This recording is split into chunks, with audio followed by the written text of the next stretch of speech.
ప్రభువైన యేసుక్రీస్తు వారి శుభనామంలో మీ అందరికీ వందనాలు. యెహోవా మీకు తోడైండును గాక. యెహోవా మిమ్మల్ని ఆశీర్వదించును గాక. అందరూ ఇక్కడే ఉన్నారా? మీ బైబిల్ తెరిచారా? బ్యాగులో బ్యాగ్ అనే జిప్పులో పెడతారు. మళ్ళీ బైబిల్ జిప్పు కూడా ఉంటుంది, అవి జిప్పు కూడా ఉంటుంది. బ్యాగ్ జిప్పు ఓపెన్ చేయరు, బైబిల్ జిప్పు ఓపెన్ చేయరు. అదే ధనం అయితే అప్పుడప్పుడు ఏదైనా గోల్డ్ పెట్టుకొని వెళ్తుంటే 1కి 4 సార్లు ఎన్ని జిప్పులైనా ఓపెన్ చేసి ఉందా లేదా అని చూసుకుంటాం. ఒకసారి బైబిల్ తెరుద్దాం. ఇదే లేఖన భాగాన్ని కొనసాగిద్దాం. ఎందుకంటే పోయిన బుధవారం మనం ధ్యానించినటువంటి ఐగుప్తులో ధనం ఎందుకున్నది, ఐగుప్తులో సమృద్ధి ఎందుకున్నది, ఐగుప్తులో ధాన్యం ఎందుకున్నది, మన దగ్గర ఎందుకు లేదు, పోయిన వారం ధ్యానించాం. ఈ బుధవారం మనం ధ్యానించేటువంటి విషయం ఏంటంటే మన దగ్గర ఎలా ఉంటుంది, మన దగ్గర నుంచి పోకుండా ఎలా దాచిపెట్టుకోవాలి, దాని విషయం మనం ధ్యానిద్దాం. ఆది కాండము 42వ అధ్యాయము 1-2 వచనాలు చదువుకుందాం. ధాన్యము ఐగుప్తులో ఉన్నది, యాకోబు తెలుసుకున్నాడు. మీరెందుకు ఒకరి ముఖం ఒకరు చూసుకుంటున్నారు అన్నాడు. అతడు చూడండి, ధాన్యమున్నదని నేను విన్నాను, చావక బ్రతుకున్నట్లు మీరు అక్కడికి వెళ్ళి మన కొరకు అక్కడ నుండి ధాన్యం కొనుక్కోండి. ప్రార్థన చేద్దాం. పరిశుద్ధుడా మా గొప్ప దేవా, కృపలో జ్ఞాపకం చేసుకోండి ప్రభు, సహాయం చేయండి నాయన. ఈ లేఖన భాగం 2వ భాగం, పోయిన బుధవారం 1వ భాగం ధ్యానించాం. ఎందుకని మేము నా తండ్రి వేరే వాళ్ళ దగ్గరికి వెళ్ళి వెతుక్కోవాల్సి వస్తున్నది అనేది. నాయన ఈ వారం ప్రభా, ఎందుకు మేము వేరే వాళ్ళ దగ్గరికి వెళ్ళి వెతుక్కోకుండా ఉండటానికి కారణం ఏంటో ఈరోజు ధ్యానిస్తుండగా సహాయం చేయండి. లేఖన భాగం మీ చేతిలో పెట్టుచున్నాను ప్రభా. 30, 60, 100 ఫలింపజేసి మీ నామనకు మహిమ తెచ్చుకోమని సమృద్ధిగా పెట్టి సంతృప్తి పరుస్తారని ఎదురు చూస్తూ యేసునామమున అడుగుచున్నాము తండ్రి. Amen, amen, amen. అందరికీ వందనాలు. మీకు శుభమగుగాక. ఎక్కడుందండి? 1వ భాగంలో ధ్యానించాం. ఐగుప్తులో ధాన్యం ఉండడానికి, కనాను ప్రాంతంలో ధాన్యం లేకపోవడానికి కారణం ఏంటి? జారత్వము, బలాత్కారము, మరి దేవుని మందసం తమతో లేకపోవడము, ద్రోహంతో నింపబడటము, కర్ణపిశాచము, దోపుడు సొమ్ము, ఇలాంటివి ఉండటం వల్ల మన మధ్య ఏమి లేదు, ధాన్యము లేదు, ధన్యత లేదు, దీవెన లేదు, ధర్మము, ఆశీర్వాదము, మేలు, సంతోషము, సమాధానము లేదు. కాబట్టి ఈరోజు మనం 2వ భాగంగా ఇదే అంశాన్ని ధ్యానిస్తూ ఉండగా ఈ బుధవారం మనము చూడండి, మొదటగా మనం ధ్యానిద్దాము కొరింథీయులకు రాసిన పత్రిక 2వ పత్రికలో 5:1 5వ అధ్యాయము 1-2. కొరింథీయులకు రాసిన పత్రిక 2వ పత్రిక 5వ అధ్యాయము 1-2 వచనాలు. భూమి మీద మన గుడారమైన ఈ నివాసం శిథిలమైపోయినను చేతి పని కాక దేవుని చేత కట్టబడినదియు నిత్యమైనదియునైన నివాసము పరలోకమందు మనకున్నది. ఆమేన్, హల్లెలూయా. చూడండి, పరలోకమందు మనకి నిత్య నివాసం ఉన్నదని, ఈ శరీరము అశాశ్వతమైనదని, ఇది కుళ్ళిపోయేదని, అంతలో కనిపించి అంతలో మాయమయ్యే ఆవిరిలాంటిదని, త్రాసు మీద ధూళి వంటిదని, చేద నుండి జారుచున్న బిందువు లాంటిదని, సూర్యు నుండి పడినటువంటి నీళ్ళలో పుట్టిన నీటి అప్పుడే పగిలిపోయే నీటి బుడగ లాంటిదని ఏమండి మనము గనక తెలుసుకొని ఉంటే అప్పుడు మనకంట పరలోకంలో ఏముంటుందట? నిత్య నివాసము పరమందు మనకున్నది. ఆమేన్, హల్లెలూయా. మనము ఐగుప్తు వైపు చూడడం కాదు, అర్థమైందా? అక్కడేముంది, ఇక్కడేముంది, ఆ దేశంలో ఏముంది, ఈ దేశంలో ఏముంది కాదు. వాళ్ళ ఆచారాలు, వీళ్ళ ఆచారాలు, వాళ్ళ ఫ్యాషన్లు, వీళ్ళ ఫ్యాషన్లు తీసుకోవడం కాదు. చూడండి, ఈ మధ్య ఒక ఆయన రాశాడు, ఒక ప్రఖ్యాత ఆయన మానసిక సంబంధమైనటువంటి ఆయన రాశాడు. ఏంటంటే ఆయన పేరు నాకు గుర్తులేదు, కానీ ఆయన ఏమంటాడంటే ట్రెండ్స్ నడుస్తున్నాయంట. ఏం నడుస్తున్నాయి? ట్రెండ్స్, TRENDS, ట్రెండ్స్ అంటే ఏంటి? త్వరగా మార్పు చెందుతున్నాయి, చూసారా? ఏమండి అలా నడుస్తున్నారండి మనుషులు అంట. ట్రెండ్స్ అంటే ఏంటి? నిన్నున్నది ఇవాళ ఉండకూడదు, వాళ్ళు కట్టింది మనం కట్టకూడదు, వాళ్ళు పెట్టింది మనం పెట్టకూడదు, అర్థమైంది? వాళ్ళు నడిచింది మనం నడవకూడదు. ట్రెండ్ అనమాట. అదొక అందరిది ఒకలాగా ఉంటే ఇతనిది ఒకలాగా ఉంటుంది. ఆ ఒకలాగా ఉన్నదాన్ని ఒక్కడు ప్రారంభిస్తాడు, వీళ్ళందరూ నేర్చేసుకుంటున్నారు. అర్థమైందా? ఇది పతనానికి ప్రారంభం అట. అది ఏంటండి? ట్రెండ్స్ వైపు చూడటం పతనానికి ప్రారంభం. నాశనమునకు ముందు గర్వము నడుచును, అవును కదా? అవునా? కనుక అహంకారమే పడిపోవటకు ముందు అహంకారం నడుస్తుందని ఎట్లా రాయబడిందో వాక్యంలో, అలాగే అతను చక్కన ట్రెండ్స్ వైపు పరుగులు తీస్తూ ఉన్నారనమాట. ఏమండి? ఎక్కడ లేటెస్ట్ది వస్తుంది, అర్థమైందా? ఎక్కడ లేటెస్ట్ది వస్తుంది అనేటువంటిది ఎదురు చూస్తున్నారు. చూడండి, అయితే ఈ నశించిపోయే ఈ శరీరం అశాశ్వతమైందని ఎప్పుడైతే నమ్మి మనం పరలోక రాజ్యం, అందుకనే నా నీతిని నా రాజ్యమును దేవుని రాజ్యము కొరకు ఎదురు చూసినటువంటి వారికి ఆమేన్ హల్లెలూయా. ఐగుప్తు వైపు చూసే పనిలే, అనవసరమైన వాటి వైపు చూసే పనిలే, అర్థమైందా? అందుకే కొంతమంది లోకం వైపు చూడరు, దేవుని వైపు చూస్తూ ఉంటారు, అర్థమైందా? నిత్య నివాసం వైపు చూస్తూ ఉంటారనమాట. కాబట్టి అక్కడేముంది? మనకు నిత్యమైన నివాసం ఉంది. అందుకనే భూలోకంలో ఈవేళ కాస్ట్లీ నివాసాలండి. ఎక్కడికి వెళ్ళినా ఎలా ఉన్నాయి?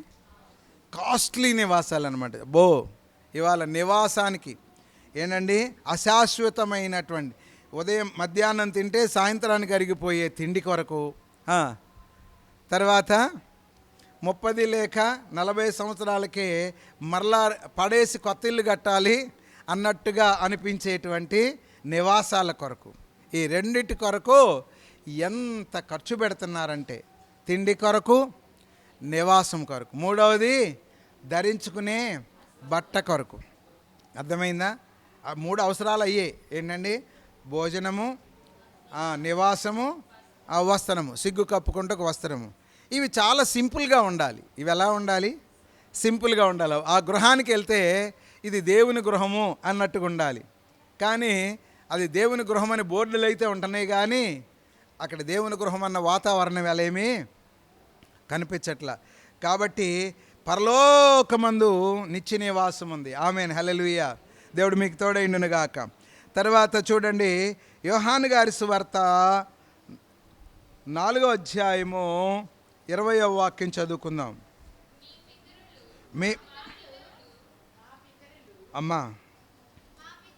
మా పితరులు ఈ పర్వతమందు ఆరాధించిరి గాని, ఆరాధింపవలసిన స్థలము యెరూషలేములో ఉంది, నిత్యమైన నివాసము పరలోకములో ఉంది. ఆమేన్ హల్లెలూయా. జాగ్రత్తగా వినండి. ఆరాధించవలసిన స్థలము యెరూషలేములో ఉంది. అంటే ఏంటి? యెరూషలేములో పుట్టినటువంటి, బెత్లెహేములో పుట్టినటువంటి యేసుక్రీస్తు దగ్గర ఉన్నది ఆరాధన స్థలం. అంటే ఆయన ఎక్కడ ఉంటే అక్కడ ఉంది. అంటే మనందరం వెళ్ళి అక్కడ స్థలం వెళ్ళి ఆరాధించడం అని కాదు. ఆయన ఎక్కడ ఉంటాడో అక్కడే ఉన్నది. పర్వతాల్లో కాదు, విగ్రహాల్లో కాదు, పుణ్యక్షేత్రాల్లో కాదు, నదులలో కాదు, లేకపోతే అక్కడక్కడ కట్టడాల్లో కాదు ఉన్నది. ఎక్కడ? యెరూషలేము. ఆరాధించే స్థలం ఎక్కడుంది? యెరూషలేము ఉన్నది. అంటే ఏంటి? యేసు ప్రభువుని ఆరాధించడం వల్లనే ఆరాధనకు విలువ ఉందన్నమాట. ఆరాధన విలువ ఎందులో ఉంది? యేసు ప్రభువులో ఉన్నది. ఆమేన్ హల్లెలూయా. దేవుడు మీకు తోడైండునుగాక. అర్థమైందా? ఐగుప్తులో అన్యుల దగ్గర లోకములో మరి వెళ్ళిపోవడానికి మన దగ్గర ఆశీర్వాదాలు లేకపోవడానికి కారణం ఏంటో పోయిన వారం ధ్యానించాం. ఈ బుధవారం మనం ధ్యానించేటువంటి విషయం ఏంటంటే, మనం ఇవన్నీ పొందుకోవడానికి, అర్థమైందా, ఎక్కడ ఉంటే పొందుకుంటాము ఇవన్నీ? మన నివాసం పరలోకమందు ఉంది అనుకుంటే ఆశీర్వదించబడతాం. ఆమేన్ హల్లెలూయా. నెమ్మదిగా ఉంటాం, సంతోషంగా ఉంటాం, సమాధానంగా ఉంటాం, శాంతిగా ఉంటాం, తృప్తిగా ఉంటాం అన్నమాట. రెండవది, ఆరాధించవలసిన స్థలం లేకపోతే ఆరాధించవలసినటువంటి దేవుడు యేసుక్రీస్తు అని నమ్మితే ఉంటుంది సంతోషం. ఇంకా ఎక్కడ ఎవరికి మొక్కినా, ఎవరిని ధ్యానించినా ఈ తృప్తి కానీ, ఈ రక్షణ కానీ, ఈ మారు మనసు కానీ, ఈ దీవెన కానీ ఈ మేలు కానీ ఇంకెక్కడా మనకు దొరకదు. అర్థమైందా? ఆరాధించవలసిన స్థలం ఎక్కడుంది? యెరూషలేములో ఉన్నది. నిత్యమైన నివాసం ఎక్కడుంది? పరలోకం ఉన్నది. మూడవది దేవుని స్తోత్రము. లూకా గారి సువార్త 14వ అధ్యాయము 32వ వాక్యం. 14:32. నేను ఎందుకు ఇన్నిసార్లు చెప్తానో తెలుసు కదా. 14:32 లూకా గారు రాసిన సువార్తలో, శక్తి లేని ఎడల అతడింకను దూరముగా ఉన్నప్పుడే రాయబారము పంపి సమాధానము చేసుకుని చూచును కదా, ఆ ప్రకారమే తనకు కలిగిన అంతయు విడిచిపెట్టని వాడు నా శిష్యుడు. కాబట్టి ఎక్కడుంది దేవుని ఆశీర్వాదం? అంతయు విడిచిపెట్టడంలో ఉంది. ఆమేన్, హల్లెలూయా. ఏంటండి అంతయు విడిచిపెట్టడం అంటే ఏంటి? మనకున్నదంతా వదిలేసేసి అదేంటి పట్టుకొని ఒక దండం పట్టుకొని ఒక ఏదో పట్టుకొని అరణ్యాలకు వెళ్ళిపోవడం అని కాదు విడిచిపెట్టడం అంటే. ఏమండి? లోకంలో ఉన్నటువంటి పాపాన్ని విడిచిపెట్టాలి, ద్వేషాన్ని విడిచిపెట్టాలి, అసూయను విడిచిపెట్టాలి, అద్వైత విగ్రహారాధనని విడిచిపెట్టాలి. చూడండి, ఆ ప్రకారం మీలో తనకు కలిగినదంతయు విడిచిపెట్టని వాడు నా శిష్యుడు. కాబట్టి చూడండి, ఎక్కడున్నది? విడిచిపెట్టడంలో ఉన్నది. దీవెన ఎక్కడుంది? నాకున్నటువంటి మొట్టమొదటి పొలాన్ని విడిచిపెట్టాను. అర్థమైందా? తర్వాత రెండవది నాకున్న ఉద్యోగాన్ని విడిచిపెట్టాను. తర్వాత నాకున్న సమయాన్ని విడిచిపెట్టాను. ఎందుకనంటే నాకు వచ్చిన ఉద్యోగంలో కొంతకాలం చేసిన కాలంలో ఉద్యోగము తర్వాత పరిచర్య తప్ప నాకు వేరేది ఏమీ తెలియదు. నాకు అసలు ఏమీ తెలియదు. ఇవాళ వ్యాపారాలు సమస్తమైన యావగేషన్స్ అంతా ఎక్కడున్నాయంటే ఏమండి పాస్టర్ గారి దగ్గరే ఉన్నాయి అన్నమాట. మ్యారేజ్ బ్యూరోలు కూడా వాళ్ళ దగ్గరే ఉన్నాయి. ఏంటండి మ్యారేజ్ అంటే వివాహాలు కుదరచొద్దు కానీ కుదిర్చినందుకు దాన్ని కమిషన్ అంట. కుదిర్చినందుకు కమిషన్ తీసుకుంటున్నారు సేవకులు. ఎంత గొప్ప సేవకులు కదండి. అవునా కదా? ప్రియమైనటువంటి దేవుని బిడ్డలారా, చెప్పండి, అద్దెకిచ్చేటువంటి వ్యాపార సంబంధమైనటువంటి అన్నీ వాళ్ళకే ఉన్నాయి. కనుక ప్రియమైన పిల్లలారా, అన్నీ వాళ్ళే చేస్తూ ఉన్నారు. విడిచిపెట్టట్లా. వారు స్థిర ఆస్తులను విడిచిపెట్టి ప్రభువుని వెంబడించారని వాక్యంలో రాయబడుతూ ఉన్నది. కనుక ప్రియమైనటువంటి దేవుని బిడ్డలారా, ఒకటి నిత్యమైన నివాసం పరలోకంలో ఉన్నది. 2 ఆరాధించే స్థలం యెరూషలేములో ఉన్నది. 3వది ఆశీర్వాదం విడిచిపెట్టడంలో ఉన్నది. ఆమేన్, హల్లెలూయా. శిష్యరికం ఆశీర్వాదం అనడం కంటే ఇంకా విపులంగా ఇక్కడ రాయను, శిష్యరికం విడిచిపెట్టడంలో ఉన్నది. విడిచిపెట్టినప్పుడే నువ్వు నిజమైన శిష్యుడు. ఏమీ విడిచిపెట్టవాయే, లోకంలో ఉన్నాయన్నీ మనమే వెంబడించాలయ్యే. అడిగి 1-10 సార్లు అడిగి తెలుసుకొని మనం వెంబడిస్తామా? ఎంత భయంకరమైనటువంటి విషయం. అక్కడే 32 చదివారు కదా, 22వ వాక్యం కూడా చదువుతా. 22 కూడా చదువు అమ్మా. దాసుడు ఎన్నో అధ్యాయము? 14. ఓకే, చదివినాను. ప్రభువా, నీవు ఆజ్ఞాపించినట్లు చేస్తేమి కానీ ఇంకనూ చోటు ఉన్నదని చెప్పాను. ప్రభు సన్నిధిలో ఏముంది? ఇంకా అమ్మా ఆజ్ఞాపించినట్టు చేస్తే అమ్మా చోటు ఎక్కడున్నది? ఆమేన్, హల్లెలూయా. ప్రభు దగ్గర ఎంతమంది వచ్చినా చోటు ఉంది. అర్థమైందా? దాని కొరకు హడావుడిగా ముందెళ్తేనే మనకు దొరుకుద్దని పరుగులు తీయాల్సిన పనేమీ లేదనమాట. ప్రశాంతంగా ప్రభువుని వెంబడించండి. ఆయన దగ్గర ఇంకేమున్నది? ఆయన దగ్గర చోటు ఉంది. ఎందుకంటే నా తండ్రి ఇంటి అనేక నివాసములు కలవు, లేని ఎడల మీతో. యోహాను గారి సువార్త 14వ అధ్యాయం. అవునా కదా? కనుక లేకపోతే మీతో చెప్తాను. కాబట్టి మీకు స్థలము సిద్ధపరచడానికి వెళ్తున్నాను. ప్రతి ఒక్కరికి చోటు ఉన్నది. దేవుడు మీకు తోడైండునుగాక. నెంబర్ 1 చెప్పండి. మన నిత్య నివాసం పరలోకంలో ఉన్నది. ఆరాధించే స్థలం యెరూషలేము అంటే యేసుప్రభు దగ్గర ఉన్నది. అమ్మ, అన్నీ విడిచిపెట్టడంలో శిష్యరికం ఉన్నది. అన్నీ విడిచిపెట్టడంలో శిష్యరికం ఉన్నది. ఆ తర్వాత ప్రభువు దగ్గర ఎంతమంది వచ్చినా ప్రభువు దగ్గర చోటు ఉంది. ఇంకను ఏముంది? ఇంకా చోటు ఉంది. దేవుడు మీకు తోడైండునుగాక. ఆమేన్. దేవుడు మిమ్మల్ని ఆశీర్వదించునుగాక. కాబట్టి దేవుడు మిమ్మల్ని దీవించునుగాక. దేవుని సందులో ప్రియమైన పిల్లలారా, మరొక మాట ధ్యానించుకుందాం. జకర్యా గారి గ్రంథము 12వ అధ్యాయము 5వ వాక్యం చదువుకుందాం. జకర్యా గారి గ్రంథము 12వ అధ్యాయం 5వ వాక్యం. అప్పుడు యెరూషలేములో అధికారులు, యెరూషలేము నివాసులు యెహోవాను నమ్ముకొనుట వలన బలము కలుగుతుంది. అర్థమైందా? దేవుని నమ్ముటలో బలమున్నది. దేవుని నమ్ముకోవటంలో ఏముంది? బలం ఉన్నది. మీకు చాలాసార్లు చెప్తూ ఉంటాను కదా, ఫుల్గా ఆరోగ్యం ఉన్నవాళ్ళు హార్ట్ అటాక్ వచ్చి హఠాత్తుగా వెళ్ళిపోతున్నారు. అర్థమైందా? 190 అనారోగ్యాలు కలిగిన వాళ్ళు, ఎటు చూసినా ఆరోగ్యం లేని వాళ్ళు ఏమండి 5 ఏళ్ళు, 10 ఏళ్ళు, 15 ఏళ్ళు, 20 ఏళ్ళు అందరు చూస్తున్నారు. అందరు పోతున్నారు కానీ వారి ఆయుష్ వృక్షాయుష్ అంత అవుతుందంట. ఎంత అవుతుంది?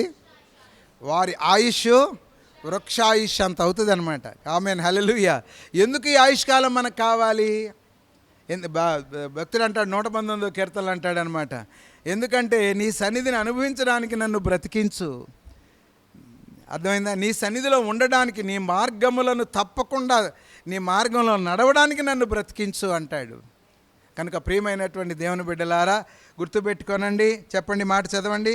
జకర్యా గారి గ్రంథం 12:5లో దేవుని నమ్మటంలో బలం ఉన్నది. బలం ఎక్కడుంది?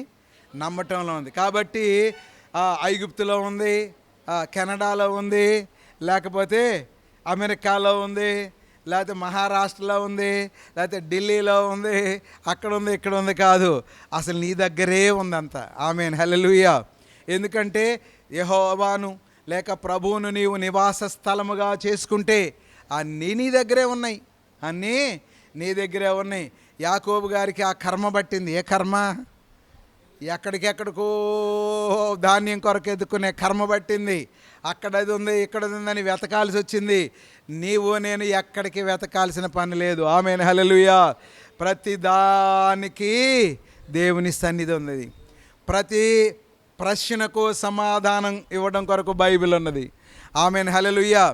ప్రతి విధమైన అనుమానానికి దేవుని సన్నిధిలో మోకరించు. ప్రతిదానికి నివృత్తి ఉన్నది. ఎక్కడెక్కడికో వెళ్ళాల్సిన పని లేదు. చిలక జోస్యం దగ్గరికి వెళ్ళాల్సిన పని లేదు. నదిలో మునగాల్సిన పని లేదు. ఏంటంటే కనబడేదానికల్లా ఆయా రకాలైన గుర్తులతో భక్తి వెల్లడిపరచాల్సిన పని లేదు. ఆయా గుర్తులతో, ఏ గుర్తులతో? ఆయా గుర్తులు ఉన్నాయి చూసారా? ఆయా గుర్తులతో. గుర్తులు తెలుసుగా? ఆయా గుర్తులు ఏంటండి? ఆయా గుర్తులొద్దు. అర్థమైందా? ఎందుకనంటే దేవుని సన్నిధి నీ దగ్గరకు ఉండడానికి ఇష్టపడుతున్నాడు ఆయన. ఎక్కడెక్కడో నీవు వెతుక్కోవాలని ఆయన కోరటం లేదు. ఆయనే నిన్ను వెతకడానికి వచ్చాడు. ఆమేన్, హల్లెలూయా. మీకు విషయం చెప్పనా అండి? లోకంలో ఉన్న భక్తులందరూ కూడా ఎవరిని వెతుకుతున్నారు? చాలామంది భక్తులందరూ భగవంతుని వెతుకుతున్నారు. కానీ క్రైస్తవుడికి ఇచ్చిన దేవుడు గొప్ప కృప ఏంటంటే, అంటే సర్వలోకాన్ని ఆయన ఎత్తుకుంటూనే వచ్చాడు. కానీ దేవుని పిల్లలమైనటువంటి మన కొరకు ఆయన వచ్చాడు. ఆమేన్, హల్లెలూయా. ఒక పాట కూడా ఉంది, భక్తులు వెదకుదురు భగవంతుని. కానీ నీవేం చేసావు? నన్ను వెతకడానికి వచ్చావు. భూమికి, పరలోకం నుండి దిగి భూమికి వచ్చాడు ఆయన. ఆమేన్, హల్లెలూయా. కాబట్టి ఆయన మన దగ్గర నివాసం చేయడానికి వస్తుంటే, ఆయన వెళ్ళి మరలా మనకు నివాసాలు ఏర్పాటు చేయడానికి వెళ్తుంటే, నీవెక్కడెక్కడో ఎవరెవరి దగ్గరికో సలహాల కోసం వెళ్ళటం ఏంటండి? ఏమండి, మోషే గారి దగ్గరికి ఎవరు వచ్చేవాళ్ళు? అందరూ వచ్చేవాళ్ళు, సలహాల కోసం వచ్చేవాళ్ళు. అవునా కదా? అవునా? నిర్గమకాండంలో అందరూ ఆయన దగ్గరికి పంచాయతీ కోసం వచ్చేవాళ్ళు. అవునా? ప్రియమైనటువంటి భూరాజులు నీ దగ్గరికి వస్తారు, ప్రధానులు నీ దీవెన కోసం వస్తారు. అలాంటి ఆశీర్వాదమైన దేవుని సన్నిధిని నీ దగ్గర పెట్టుకొని ఎక్కడెక్కడో ఎందుకు ఎదుగుతున్నావు ప్రియబిడ్డ? ఒకసారి ఆలోచన చెయ్యి. అందుకనే ఒక మాట రాయబడి ఉంటుంది, భూలోకంలో ఉన్న వాళ్ళందరూనంట క్రైస్తవుని కొంగు పట్టుకొని చెంగు పట్టుకొని దేవుడు మీకు తోడుగా ఉన్నాడు. ఏమండి? దేవుడు మీకు తోడుగా ఉన్నాడు అని మీతో కూడా అవుతాడు. జకర్యా గారి గ్రంథము 8వ అధ్యాయము 23. సైన్యములకు అధిపతిగా యెహోవా సెలవిచ్చినది ఏమనగా, ఆ దినములలో ఆయా భాషలు మాట్లాడు అన్యజనులలో 10 మంది ఒక యూదుని పట్టుకొని, ఒక దేవుని బిడ్డను పట్టుకొని, రక్షించబడిన బిడ్డను పట్టుకొని ఏమంటాడంటే, దేవుడు మీకు తోడుగా ఉన్నాడని సంగతి మాకు వినబడింది కనుక మేము మీతో కూడా వస్తామనాలి. కానీ ఇవాళ అట్టంటలా ఏమంటున్నారు, మాకు కలిసి రావట్లేదు ఈ దేవుడిని నమ్ముకుంటే కనుక ఏం చేయాలి, ఏమండి, ఎటు నడవాలి, ఏ కాలు పెట్టాలి, గుమ్మానికి ఏం కట్టాలి, ఏమండి, ఏం ఎదురైతే ఎలా చేయాలి, ఏ వారం ఏం చేయాలి అని ఎతుకుతున్నారు వీళ్ళు. సిగ్గుపడదాం ప్రియమైన పిల్లలారు. అన్యులు మన దగ్గరకు వచ్చి ఎగబడాలండి. దేవుడు మీకు తోడుగా ఉన్నాడనే సంగతి మాకు వినబడింది, మేము చూసామనాలి. ఆమేన్, హల్లెలూయా. కాబట్టి ఐగుప్తులో ఏముంది? ధాన్యం ఉంది. ఐగుప్తులో ధాన్యం ఉంది. కనాల్లో ఏముంది? కరువు ఉంది. అర్థమైందా? అసలు ఎక్కడే ఉండాలి? కరువేమో ఐగుప్తులో ఉండాలి, కనానులో ధాన్యం ఉండాలి. ఎందుకు షిఫ్ట్ అయింది? తన బిడ్డ, తనకు నమ్మకంగా ఉన్న బిడ్డ ఐగుప్తుకి వెళ్ళాడు కాబట్టి ఐగుప్తులో ధాన్యం ఉంది. ఆమేన్, హల్లెలూయా. కాబట్టి బిడ్డ, నీవు ఎక్కడికి వెళ్ళినా సరే దేవుని సన్నిధి నీకు తోడుగా ఉంటే అక్కడ ఆశీర్వాదం ఉంటుంది, శాశ్వత జీవం ఉంటుంది, మేలు ఉంటుంది. అట్టి విషయాలను నీవు అనుభవించాలని ప్రభువు కోరుకుంటున్నాడు. ఆయన నీ దగ్గరికి రావడానికి సిద్ధపడుతున్నాడు. ఆయన సిద్ధముగా ఉన్నాడు. ఆయన నీవు అనుమతిస్తే నీ దగ్గర ఉండటానికి, నీతో కూడా కలిసి నివాసము చేయడానికి ఆయన ఇష్టపడుతున్నాడు. ఏంటండి, మహోన్నత స్థలములో ఉండేవాడైనప్పటికీ, మహాఘనుడైనప్పటికీ, యెషయా గారి గ్రంథం, మహాఘనుడును మహోన్నతుడు నిత్య నివాసి అయినటువంటి దేవుడు ఎవరితో ఉండాలని కోరుకుంటున్నాడంట? ఆయనను వినయము గల వారి ప్రాణమును ఉజ్జీవింపజేయుటకును, నలిగిన వారి ప్రాణమును ఉజ్జీవింపజేయుటకును, వినయము గలవారి యొద్దను, దీన మనసు గలవారి యొద్దను. 15వ వచనమేనా? చదవండి. 17 నానా? 57 15 చదువునాను.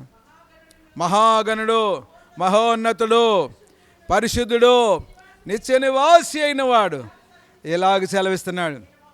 ఎక్కడుండేవాడు? మహోన్నత స్థలములో ఉండేవాడు. అయినా వినయమ గలవారి ప్రాణమును ఉజ్జీవింపజేయటకును, నలిగిన వారి ప్రాణమును ఉజ్జీవింపజేయటకును, వినయము గలవారి యొద్దను, దీన మనసు గలవారి యొద్దను నివాసం చేస్తున్నాడు. ఆయన ఎంత కోరుకొని తగ్గించుకొని వచ్చాడో చూడండి. నువ్వెందుకు హెచ్చించుకుంటావు? నీవెందుకు అన్యుల వైపు చూస్తావు? అన్య ఆచారాల వైపు చూస్తావు? ఎందుకు లోకం వైపు చూస్తావు? ఎందుకు పాపం వైపు చూస్తావు? ఎందుకు దరిద్రం వైపు చూస్తావు? యవనస్తుడా, ఎందుకు అమ్మాయిల వైపు చూస్తావు? ఎందుకు అబ్బాయిల వైపు చూస్తావు?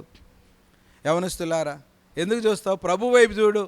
ఏమండి, యోసేపు దేవుని వైపు చూస్తే ఎవరు ఎప్పుడైతే ఫతీపర్ భార్యను నిరాకరించాడో ఆసెనతునిచ్చాడు దేవుడు. ఆసెనతు ఐగుప్తు దేశంలో అందమైన స్త్రీ అంటామె, అందమైన కన్యకామె. ఎవరు ఆసెనతు? యోసేపు గారి భార్య. ఎవరు చేశారు పెళ్ళి కూడా? పెళ్ళి ఎవరు చేశారు? ఫరో రాజుగారు చేశాడు. రాజుగారి చేత పెళ్ళి కావాల్సినోడు నువ్వు, రాజకుమార్తెతో పెళ్ళిళ్ళు కావాల్సినోడు నువ్వు. ఏ దరిద్రాలతోనో, ఏ దరిద్రుడితోనో, ఏ వయ్యారాలు పోయే వాళ్ళతోనో, ఏ దయ్యాలు పట్టిన వాళ్ళతోనో నీ కాలం గడుపుతూ ఎందుకు పాపంలో పడిపోతావు? ఎందుకు పాపంలో పడిపోతావు? వాళ్ళ వైపు వీళ్ళ వైపు చూసి ఐగుప్తు వైపు చూడకండి. నిత్య నివాసం కొరకు పరలోక రాజ్యం వైపు చూడండి. తర్వాత ఆరాధించడం కొరకు యేసు వైపు చూడండి. అమ్మా యెరూషలేము వైపు చూడండి. అమ్మా శిష్యరికం కొరకు ఆయనతో ఉండండి, అన్నీ విడిచిపెట్టండి. తర్వాత ఆ చోటు కొరకు ఆయన దగ్గరికి వెళ్తే చోటు ఉంది, ఆ చోటు అక్కడికి వెళ్ళండి. ఏమండి, ఎక్కడికి వెళ్ళినా హౌస్ఫుల్లే, ఎక్కడికి వెళ్ళినా హౌస్ఫుల్లే. నేనండి భక్తి స్నేహాన్ని ఒకసారి పరీక్షించుకోండి. ఎవరి దగ్గరికైనా మీరు వెళ్ళి డబ్బులు అడగండి,